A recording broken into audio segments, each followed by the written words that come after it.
Bismillahirrahmanirrahim. Allahu la ilaha illa huwal hayyul qayyum. Bismillahirrahmanirrahim. Assalamualaikum warahmatullahi wabarakatuh. Alhamdulillah wassalatu wassalamu ala rasulillah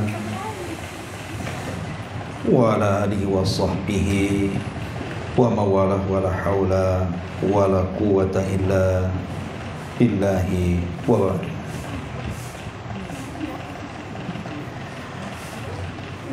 Alhamdulillah, di pagi menjelang siang ini kita bisa melanjutkan kajian kita, masih membahas Bulughul Maram, dan kita masuk pada bab salat istisqa pada hadis Umar ibn al-Khattab radhiyallahu anhu. Kita baca hadisnya. Wa anhu, maksudnya dan dari Anas ibn Malik radhiyallahu anhu, anna Umar ibn al-Khattab radhiyallahu anhu kana idza qahatu atau kuhitu istasqa bil Abbas ibn Abdul Muttalib faqala Allahumma inna kunna natawassalu ilaika bi nabiyyina fatasqina wa inna natawassalu ilaika bi ammi nabiyyina fasqina qala fasuqauna fayusqauna. Dari Anas bin Malik radhiyallahu anhu bahwa Umar bin Khattab radhiyallahu anhu ketika kaum muslimin tertimpa musibah, ia meminta hujan dengan berwasilah kepada Abbas ibn Abdul Muttalib. Kemudian berdoa, ya Allah, kami meminta hujan kepadamu dengan perantaraan Nabi kami.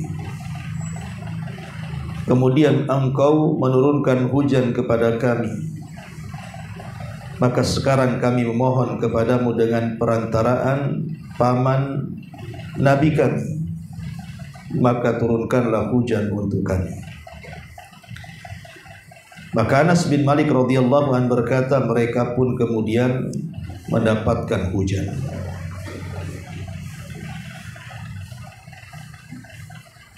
Hadis ini dikatakan oleh Muhammad ibn Qudamah rahimahullahu ta'ala dalam kitabnya Al-Mughni, wa yustahabu an yustasqa biman dhahara salahu. Disunahkan seseorang ketika meminta hujan meminta doa yang kepada orang yang zahirnya baik, li'annahu aqrabu ila ijabati du'ai, karena orang yang baik itu lebih dekat pengijabahan doanya. Fa inna Umar radhiyallahu an istasqa bil Abbas amin Nabi sallallahu alaihi wasallam. Makanya Umar kemudian meminta kepada Abbas untuk berdoa minta hujan, dan Abbas adalah paman Nabi sallallahu alaihi wasallam.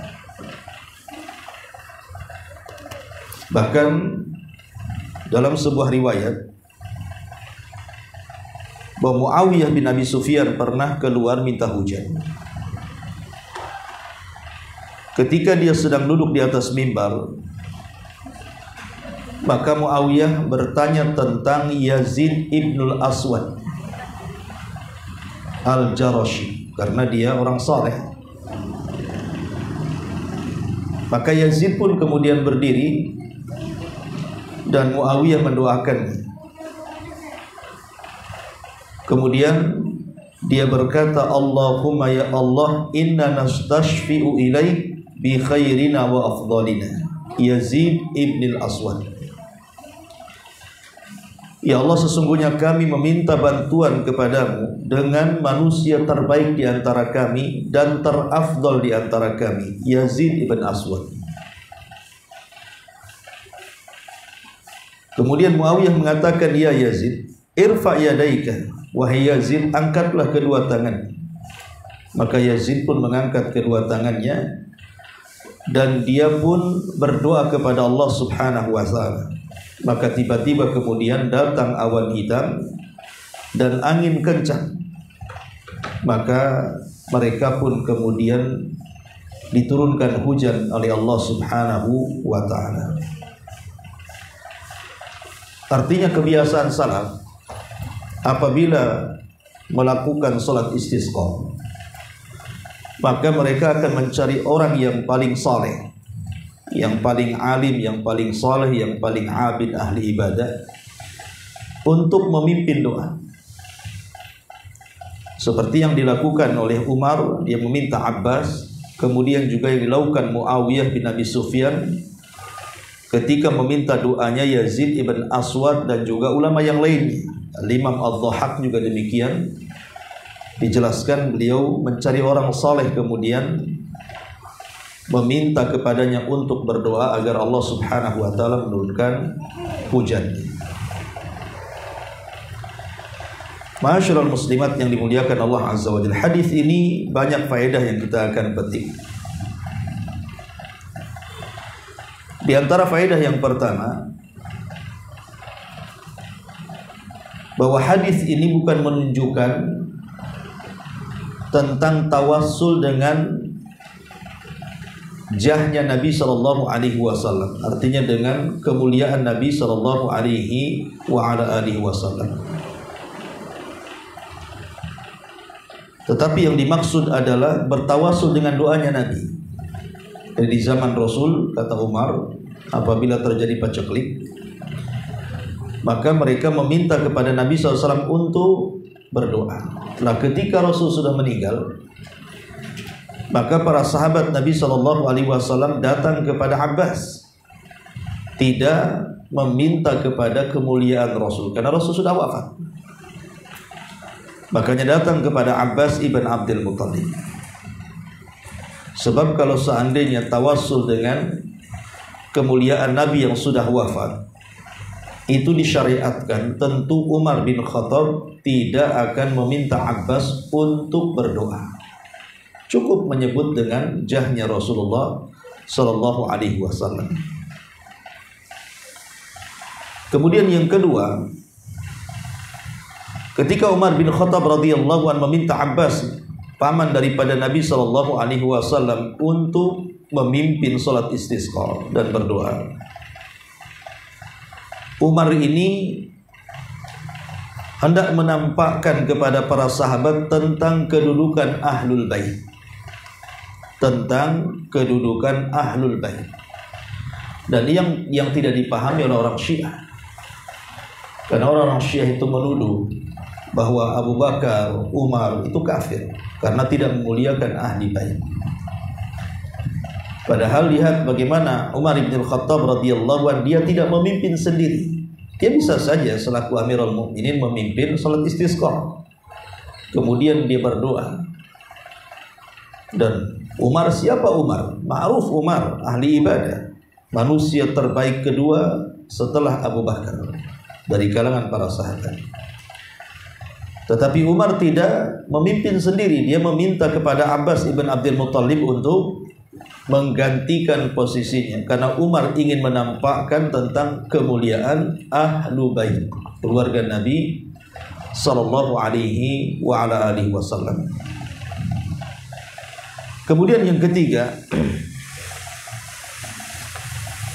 bahwa tawassul kepada Allah Subhanahu wa taala itu dengan doa yang diharapkan pengkabulan. Dengan cara apa? Memilih di antara manusia yang paling saleh. Karena kita tahu bahwa orang-orang yang saleh ketika berdoa mereka ikhlas.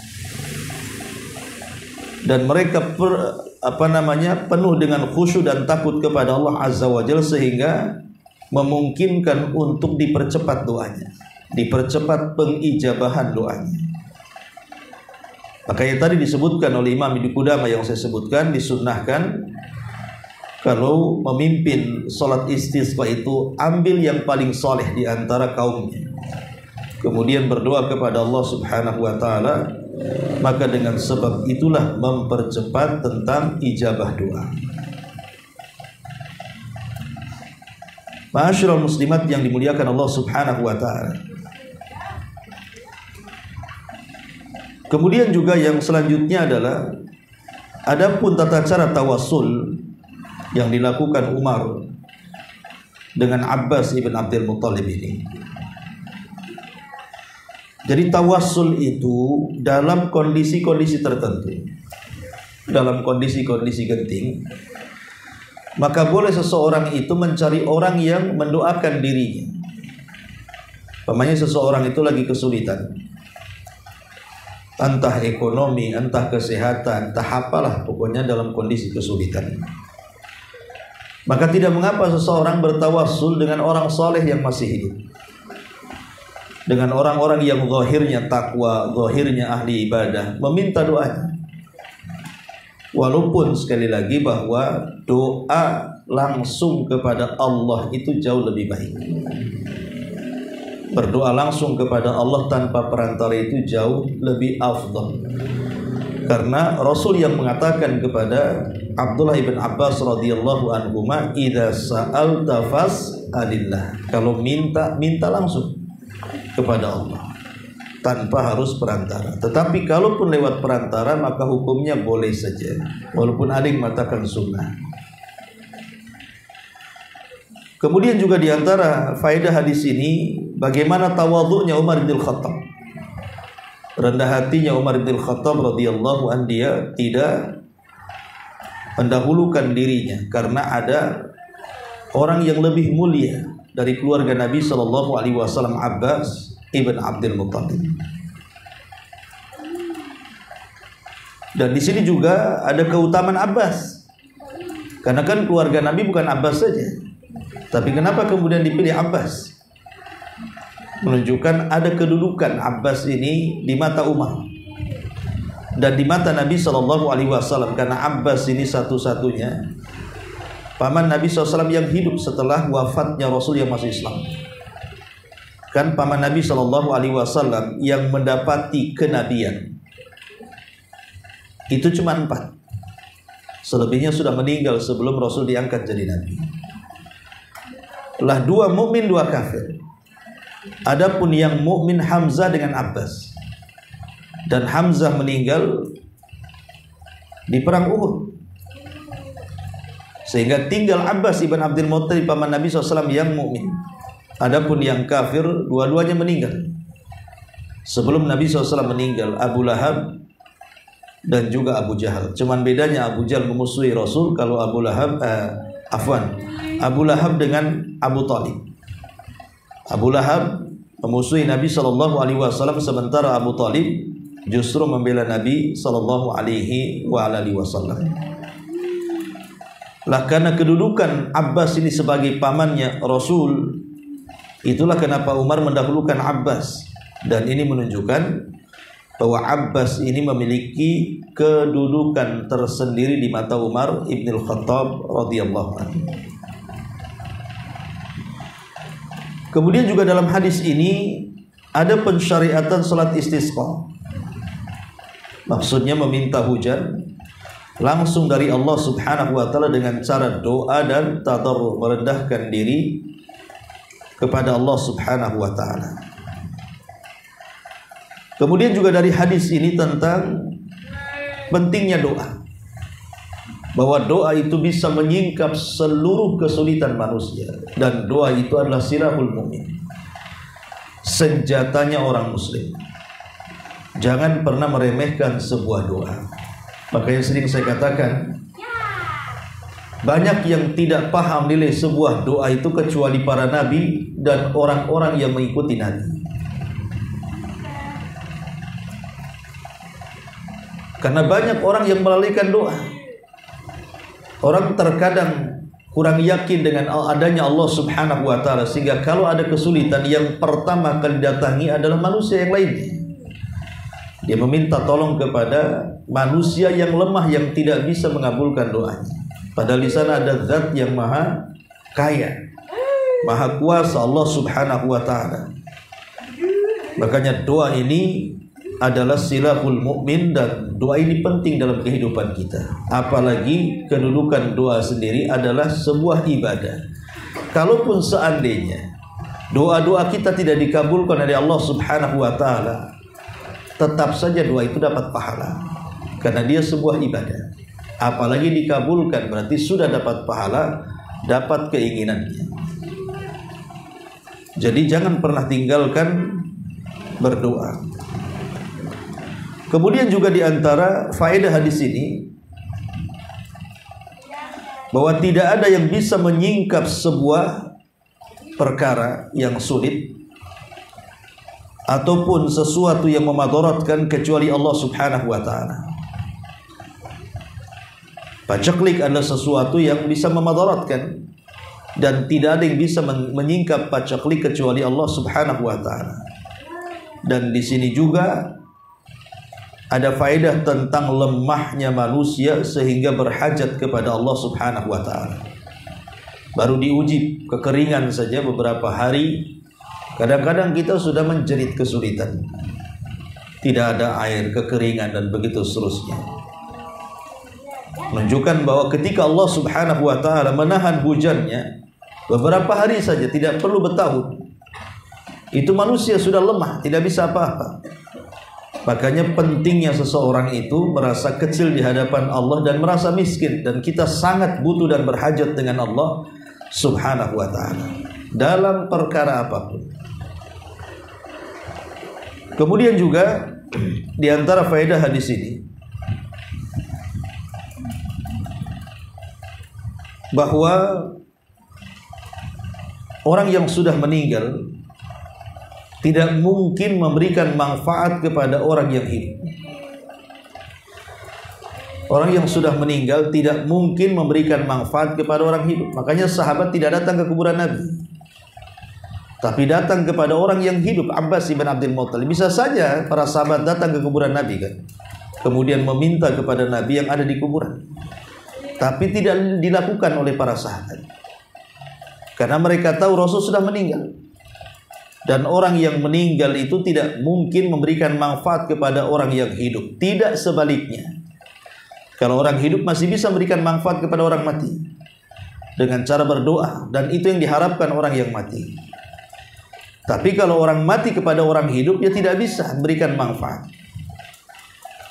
Walaupun Nabi SAW, kecuali kelak nanti pada hari kiamat, maka Nabi SAW akan memberikan manfaat bagi umatnya. Kemudian juga di antara faedahnya bagaimana Abbas ini mengikuti perintah Umar bin Khattab radhiyallahu anhu, menunjukkan ketaatan seorang rakyat kepada pemimpinnya. Karena Umar bin Khattab kan Amirul Mukminin, dia pemimpin kaum muslimin. Dan mentaati pemerintah itu hukumnya wajib, karena mentaati pemerintah itu adalah perintah Allah dan Rasulnya. Atiullah wa atiur Rasul wa ulil amri minkum. Taatilah Allah dan Rasulnya dan pemimpin-pemimpin kalian. Maka Abbas langsung kemudian taat dengan perintah Umar, dia pun memimpin salat istisqa. Kemudian juga di sini di antara faedahnya adalah tentang pentingnya silaturahim. Karena silaturahim itu sebab turunnya rahmat dari Allah Subhanahu wa taala. Kita tahu Umar bin Khattab radhiyallahu anhu itu adalah besannya Nabi sallallahu alaihi wasallam, karena putrinya Hafsah menikah dengan Rasulullah. Artinya ada hubung kait antara Umar dengan Nabi. Karena Umar itu kedudukannya mertua, karena putrinya menikah dengan Nabi. Dan Abbas ini posisinya paman Nabi SAW. Sehingga ketika mertua dari Nabi SAW, Umar bin Khattab, meminta kepada Abbas yang posisinya adalah paman, maka di situ ada tali silaturahim, menghubungkan antara kerabat satu dengan yang lainnya. Dan ini penting, menghubungkan silaturahim satu dengan yang lainnya. Kemudian di antara faedahnya dalam hadis ini tentang disyariatkan tawassul. Tentang disyariatkannya tawassul. Tawassul ini ada dua macam. Tawassul ini ada dua macam. Jadi ada yang disyariatkan dan ada yang dilarang. Adapun tawassul yang disyariatkan ada tiga. Pertama, tawassul dengan menggunakan nama dan sifat bagi Allah Subhanahu wa taala. Sebagaimana dalam sebuah riwayat ketika Nabi sallallahu alaihi wasallam sedang duduk di masjid bersama para sahabat. Tiba-tiba kemudian masuk seseorang kemudian melaksanakan salat. Dalam salatnya ketika dia sedang tasyahud, tentu setelah membaca tasyahud akhirnya, itu di ujung sebelum salam itu kan disunahkan berdoa. Setelah membaca yang rukun seperti tahiyat, kemudian syahadat, kemudian sholawat, baru kemudian doa sesuka kita. Setelah berdoa dengan 4 perlindungan sebelum salam, terserah kita mau berdoa apa. Jadi ada sahabat yang berdoa, kedengaran oleh Rasul, doanya Allahumma inni as'aluka ya Allah bi annakal wahidul ahadus samadul ladzi lam yalid wa lam yulad wa lam yakul lahu kufuwan ahad an taghfira li dzunubi innaka antal ghafurur rahim. Jadi orang ini berdoa, ya Allah, aku meminta kepadamu zat yang maha esa, yang maha tunggal, yang semua manusia bergantung kepadamu, yang tidak melahirkan dan tidak dilahirkan dan tidak ada yang sebanding denganmu. Ampunilah dosa-dosaku, karena engkau zat yang maha pengampun lagi maha pengasih. Maka Nabi SAW ketika mendengar sahabat ini mengucapkan kalimat ini dalam tasyahudnya, dia langsung mengatakan qad ghufira lahu, qad ghufira lahu, qad ghufira lahu. Sungguh dia telah diampuni, sungguh dia telah diampuni, sungguh dia telah diampuni. 3 kali. Dalam riwayat Rasul mengatakan sungguh dia telah berdoa yang kalau dia meminta pasti dikabulkan, dan kalau dia berdoa pasti diijabah, karena dia telah menyebutkan Ismul Azam, nama Allah yang agung. Jadi di sini Nabi SAW mengatakan qad ghufira lahu, sungguh dosanya sudah diampuni sampai 3 kali. Karena Rasulullah SAW mendengar orang ini sedang berdoa dengan cara bertawassul. Tawassul dengan nama-nama Allah, Al-Wahid, Al-Ahad, As-Samad. Ini kan nama-nama Allah, ya. Maka kita juga disunahkan seperti itu. Kalau kita sedang kesulitan atau banyak dosa, maka boleh kita bertawassul dengan nama-nama dan sifat-sifat Allah Subhanahu wa taala. Seperti kita ingin memulai usaha, maka supaya usaha kita dilancarkan oleh Allah Subhanahu wa taala, berdoalah dan bertawassul dengan zat yang maha pemberi rezeki itu. Jadi ketika ibu sudah mulai melangkah, entah jualan apa kan gitu, bertawassul, ya Razzaq urzuqni, ya Allah zat yang maha pemberi rizki, berikan rizkimu kepadaku. Mulai ibu memulai pekerjaan. Jadi sebelum ibu melakukan aktivitas pekerjaan, bisnis apapun, baik kecil atau besar, maka untuk memudahkan perkara-perkara di lapangan itu, minta kepada Allah dengan cara tawassul. Meminta kepada Allah, tentu tawassul dengan nama-nama Allah itu disesuaikan dengan permintaan kita apa.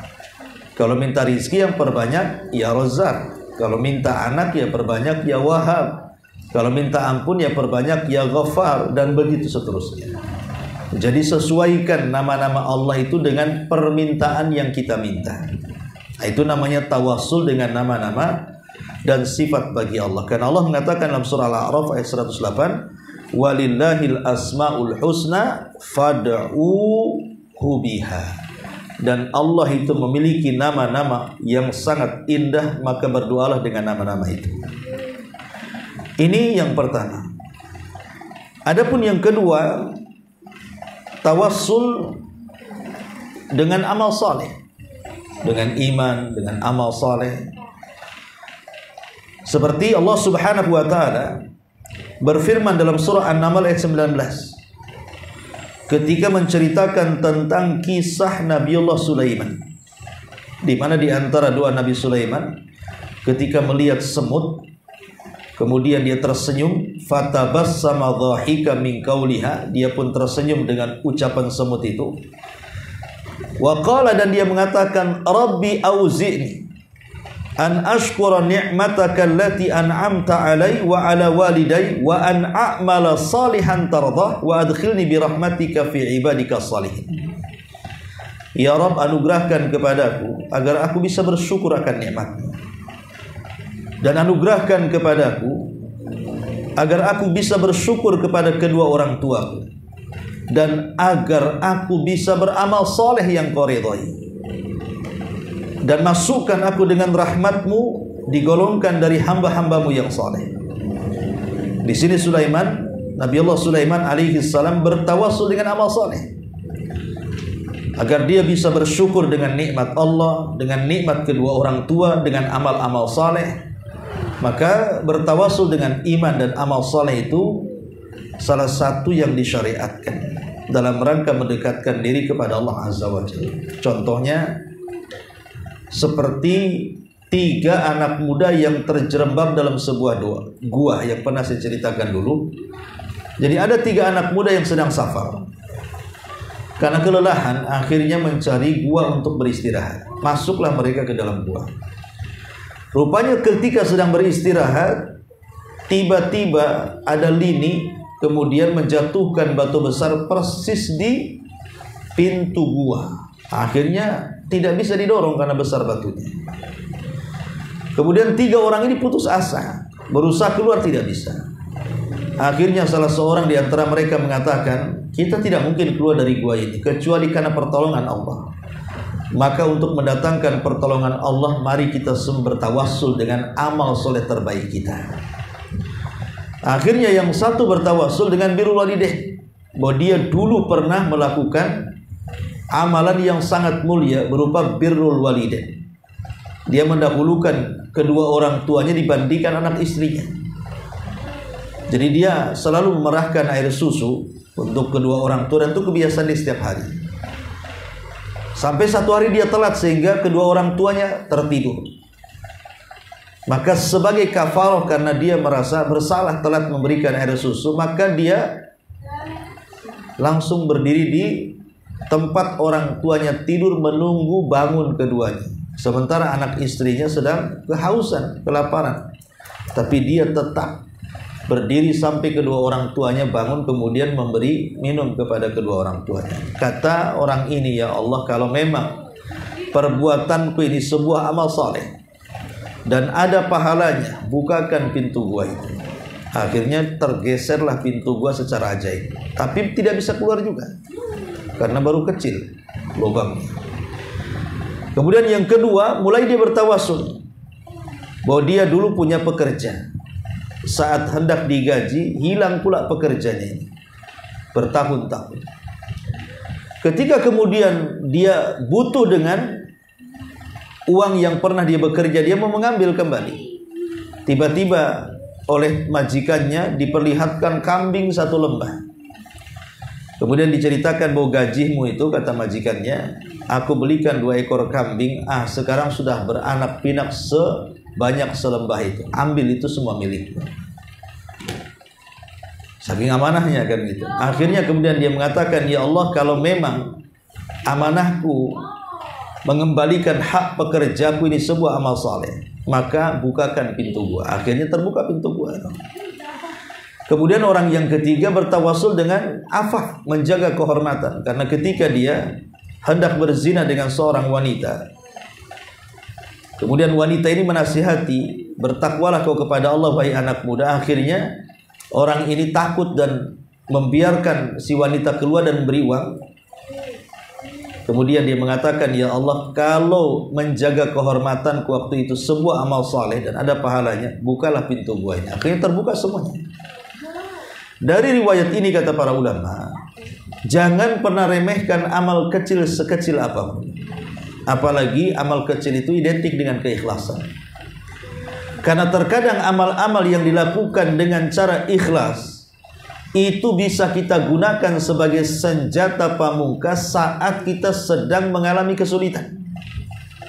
Pokoknya kita lagi sulit, tidak bisa keluar dari sebuah permasalahan, rasanya dunia ini kiamat, maka kita bisa menggunakan amal soleh. Ingat-ingat ibu dulu pernah beramal apa yang paling ikhlas menurut ibu. Kemudian kita katakan, ya Allah dulu aku beramal ini. Kalau memang amalan itu kau terima, ada pahalanya, saya sedang kesulitan, tolong singkapkan dan uraikan kesulitanku. Nah, itu namanya tawasul dengan amal soleh. Lah yang terakhir inilah tawasul dengan orang yang soleh.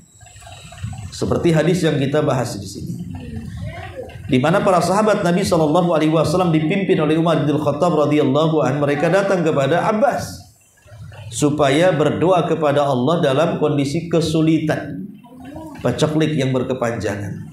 Akhirnya Abbas pun kemudian berdoa kepada Allah Subhanahu wa ta'ala agar meminta kepada Allah Subhanahu wa ta'ala supaya dihujani. Dan subhanallah, doanya Abbas ibn Abdul Muttalib diterima oleh Allah Subhanahu wa ta'ala, dikabulkan oleh Allah Subhanahu wa ta'ala, sehingga akhirnya kemudian turunlah hujan. Lah di antara doa Abbas dalam riwayat yang lain, ya, doa Abbas di antara riwayat yang lain itu, di mana isi doa itu adalah pengakuan tentang dosa. Kenapa kemudian doa Abbas ibn Abdul Muttalib dalam riwayat yang lain itu menunjukkan tentang pengakuan dosa dan taubat? Karena kita tahu bahwa paceklik itu tidak mungkin terjadi kecuali karena dosa. Dan itu berdasarkan hadis ketika Nabi SAW memberikan nasihat kepada orang-orang muhajirin. Kata Nabi SAW, ya ma'syaral muhajirin, khamsun idabtulitum bihinna wa a'udzu billahi an tudrikuhunna. Wahai muhajirin, aku berlindung kepada Allah dari 5 perkara, jangan menimpa kalian. Kemudian salah satu dari 5 perkara itu, wa ma muni'u, dan tidaklah mereka, wa ma, gimana lafadznya, dan tidaklah mereka mencegah sebuah zakat, illa muni'ul qatra minas sama. Ketika mereka mencegah zakat itu, illa muni'ul qatra minas sama, kecuali Allah akan mencegah 1 tetes hujan pun dari langit. Walaulal bahaim lam yumtau, kalau bukan karena binatang ternak yang kehausan, tentu Allah tidak akan pernah menghujani selamanya. Dari sini kita tahu bahwa sebab paceklik itu karena apa? Maksiat. Orang tidak mau lagi bayar zakat, pelit dengan zakat, ya. Tidak mau sedekah lagi, sudah pelit dengan sedekah. Makanya Nabi mengatakan, wa ma mana'u zakata amwalihim, tidaklah mereka menahan zakat-zakat harta mereka, illa muni'ul qatra minas sama, kecuali akan dicegah 1 tetes air hujan dari langit. Falaulal bahaim lam yumtau, kalau bukan karena binatang ternak mereka tidak akan dihujani. Maka jelas terang dari hadis ini bahwa sebab kenapa Allah tahan hujan itu salah satunya karena maksiat. Lah salah satu maksiat yang paling dominan kenapa kemudian hujan ditahan adalah tidak mau bayar zakat, tidak mau sedekah, bakhil dengan kekayaan.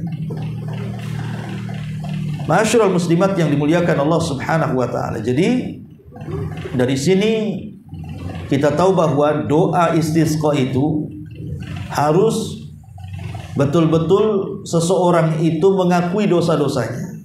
Makanya kenapa dianjurkan ketika sholat istisqa itu ibu keluar dengan pakaian yang lusuh.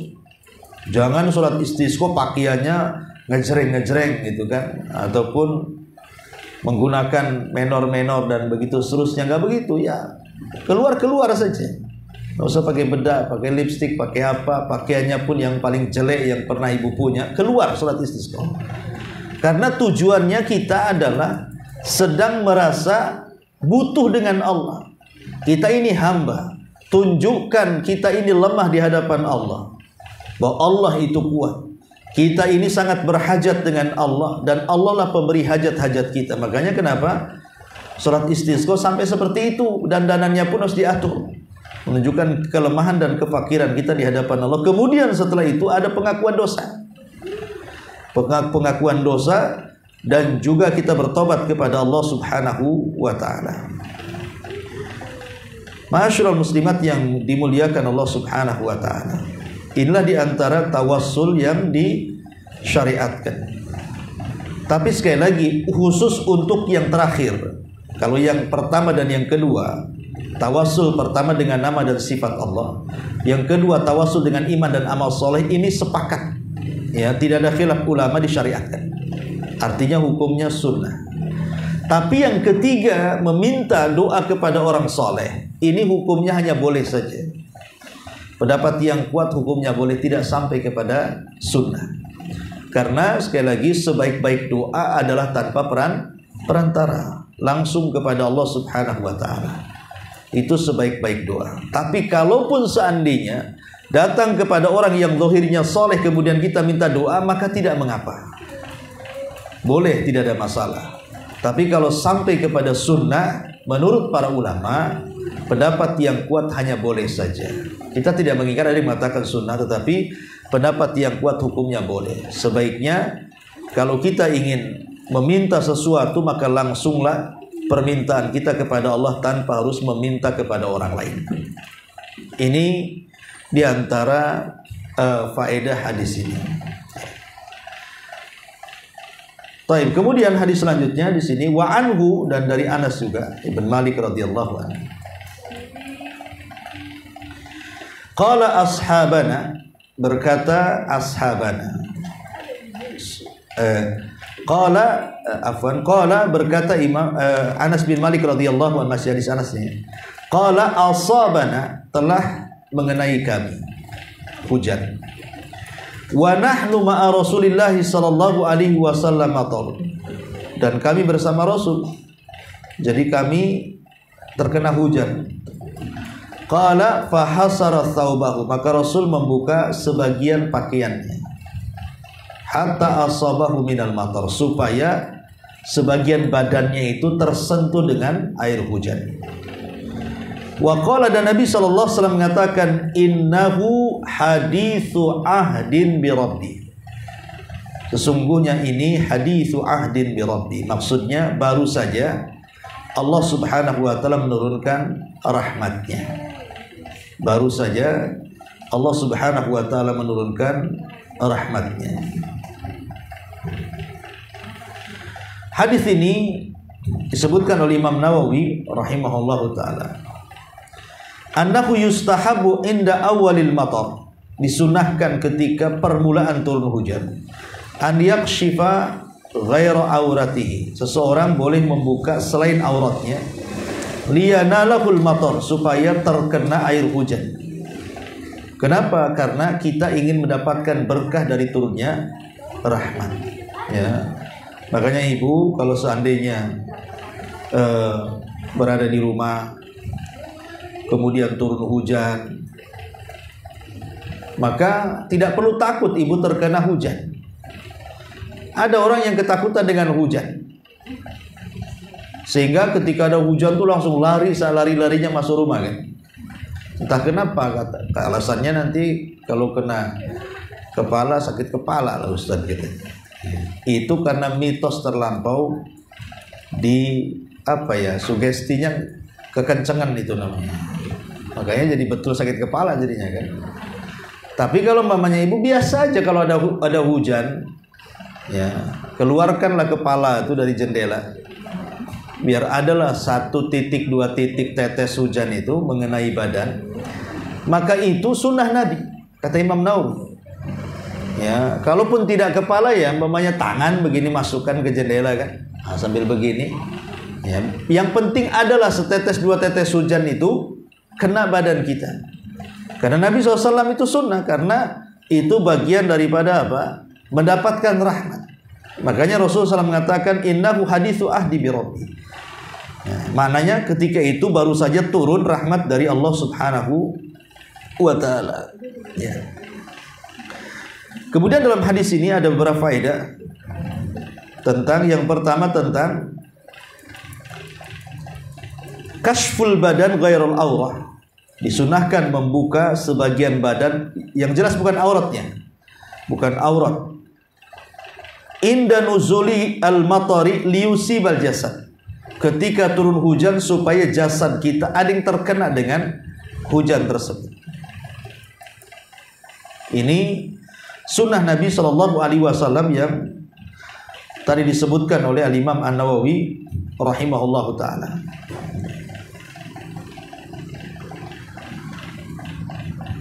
Kemudian juga yang kedua, bahwa hujan itu membawa rahmat, bahwa asal hujan itu membawa rahmat.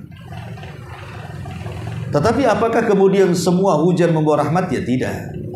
Ada juga hujan itu datang dengan azab. Dan itu banyak dalam sejarah-sejarah bagaimana kemudian hujan itu dijadikan tentara Allah Subhanahu wa taala untuk mengadab sebuah kaum, untuk mengadab sebuah kaum dengan cara hujan. Ya. Maka karena hujan ini bagian daripada rahmat Allah Subhanahu wa taala, maka sangat dianjurkan saat hujan itu berdoa. Dan di antara doa yang mustajab adalah ketika turun hujan. Jadi di antara tempat-tempat atau waktu-waktu doa yang sangat mustajab itu adalah saat turun hujan. Ya tentu banyak sih waktu-waktu doa. Ini kan salah satunya saat turun hujan, maka jangan biarkan hujan itu lewat begitu saja tanpa ada doa, karena di situ turun rahmat Allah Subhanahu wa taala. Adapun tentang beberapa keyakinan tentang apakah kemudian hujan ini bisa digunakan untuk berobat, ya, karena ada sebagian asar dari sahabat, mereka menjadikan air hujan itu sebagai obat, kan itu. Memang sebagian para ulama ada yang mengatakan ya bisa tidak, karena memang belum ada nas yang jelas ya, baik dari Quran ataupun sunnah Nabi Shallallahu Alaihi Wasallam. Makanya ada sebagian ulama diantaranya dijelaskan di sini,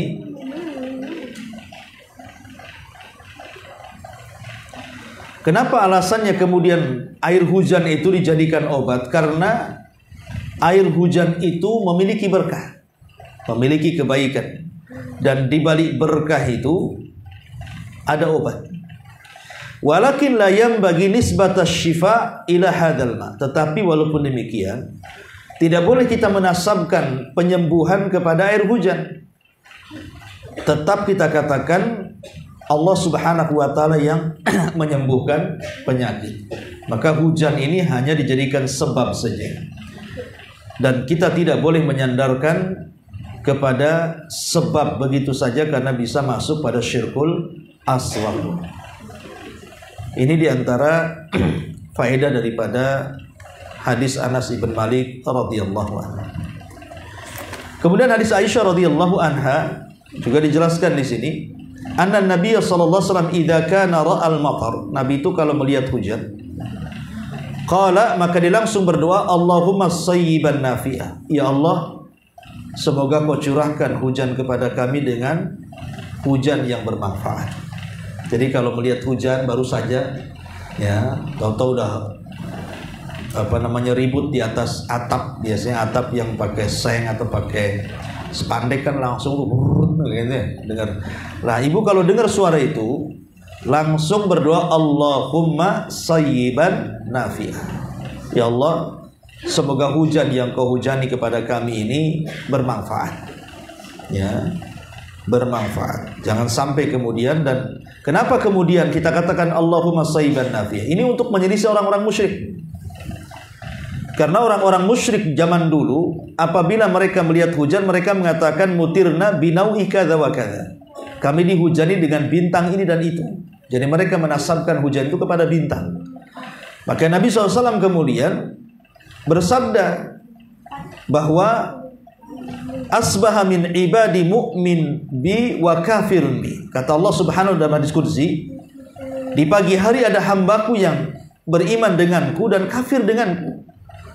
Adapun yang mengatakan mutirna bi fadlillahi wa bi rahmati, kami dihujani dengan karunia Allah dan rahmatnya, maka itu mukmin bih, berarti dia telah beriman denganku. Dan dia kufur dengan bintang.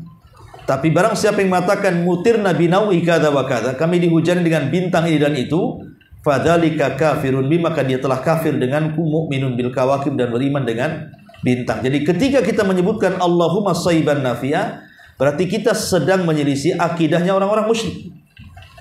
Karena kita menasabkan hujan datang dari Allah, bukan dari bintang ini dan bintang itu, sebagaimana pemahaman orang-orang jahiliyah saat itu. Wallahu alam, saya kira 3 hadis ini saja. Sebelum saya tutup, silakan kalau ada yang mau bertanya.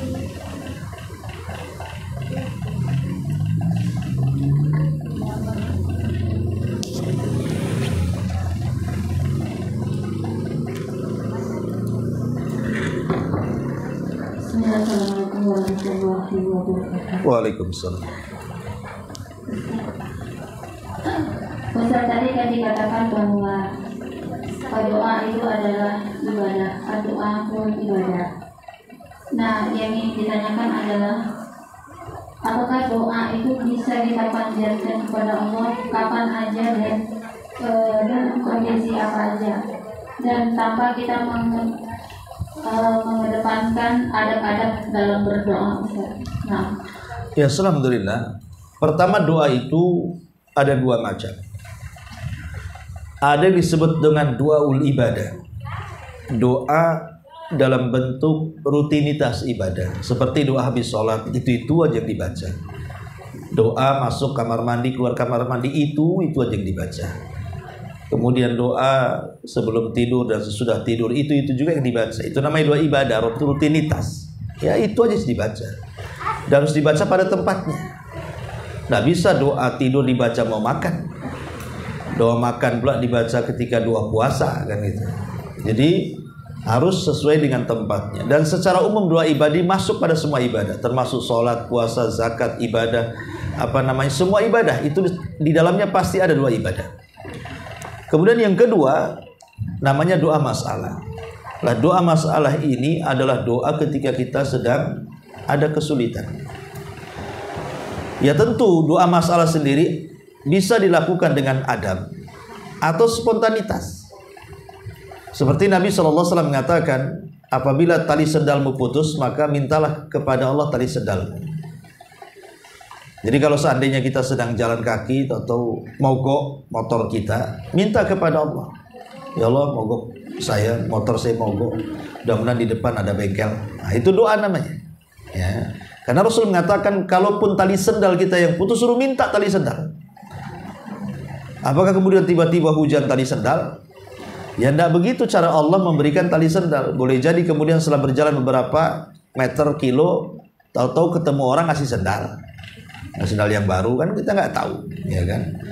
Jadi maksudnya adalah boleh doa spontanitas. Ketika kita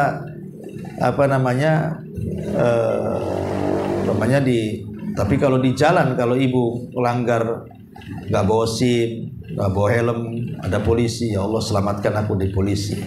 Ya enggak, memang ibu dalam melanggar, kan itu. Ya kalau ketangkap ya bukan berarti jangan salahkan Allah, kan itu. Saya sudah berdoa kok nggak dikabulkan, katanya. Jadi boleh doa spontanitas, tidak ada masalah. Artinya tidak di ruang lingkupi waktu ataupun tempat. Dadakan nggak apa-apa. Tapi bagaimanapun sebaik-baik adab doa itu kan ada adab-adabnya.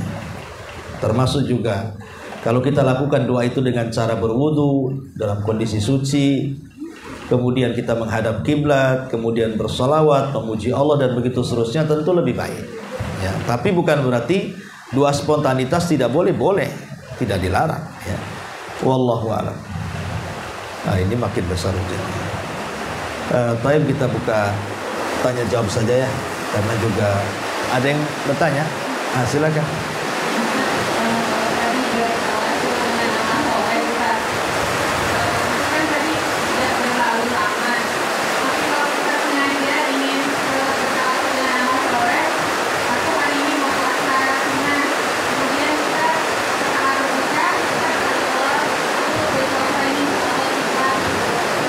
Boleh, nggak ada masalah. Yang penting amal itu sudah dilakukan. Dan jangan amal belum dilakukan bertawasul. Ya Allah, minggu depan saya mau puasa. Kalau kau terima puasa, hari ini saya lagi butuh. Nggak begitu. Jadi bertawasul itu dengan amalan yang sudah dilakukan, bukan amalan yang belum dilakukan. Mau dilakukan sekarang, mau dilakukan kemarin, mau minggu depan, tidak ada masalah. Yang penting sudah dilakukan, sudah selesai. Seperti ibu tadi puasa Senin, maghrib selesai kan puasanya. Setelah maghrib ibu berdoa dengan tawasul, kalau memang puasa ini ikhlas, diterima. Ya Allah, saya lagi sulit, tolong mudahkan. Gak apa-apa. Yang penting sudah dilakukan amal soleh. Tidak mengharuskan harus setahun 2 tahun, tidak ya, karena tidak ada ketentuan soal itu. Ya, saya kira cukup kita buat tanya jawab saja. Pertanyaan yang pertama,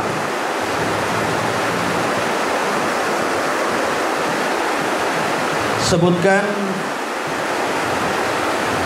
3 faedah dari hadis Anas ibn Malik dari Umar bin Khattab radhiyallahu anhu yang meminta tawasul kepada Abbas.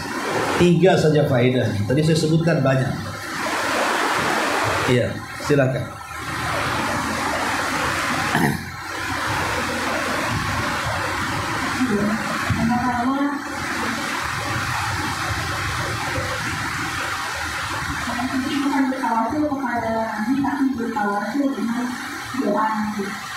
Iya. Kedua,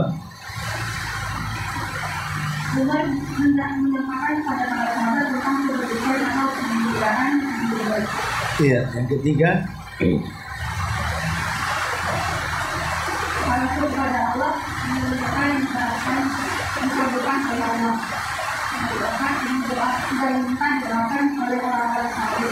satu, Masya Allah.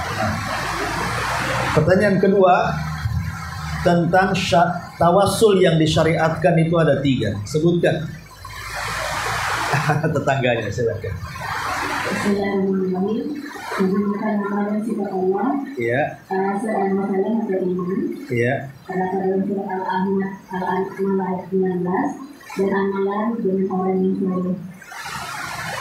Yang ketiga apa? Amalan dengan orang yang soleh, tentunya doa Abbas bin Abi Thalib. Meminta doa kepada orang soleh. Gitu ya. Iya. Tawasul dengan meminta doa kepada orang soleh. Pertanyaan yang ketiga.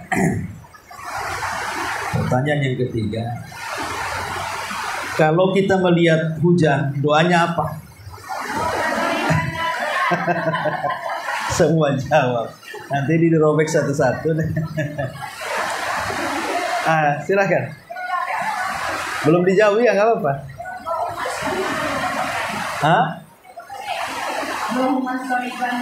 Ahsanti, Allahumma shayyiban nafi'an. Ya, ini saja yang bisa disampaikan. Insyaallah kita ketemu di lain kesempatan. Subhanallah wa bihamdika, asyhadu an la ilaha illa anta, astaghfiruka wa atubu ilaik.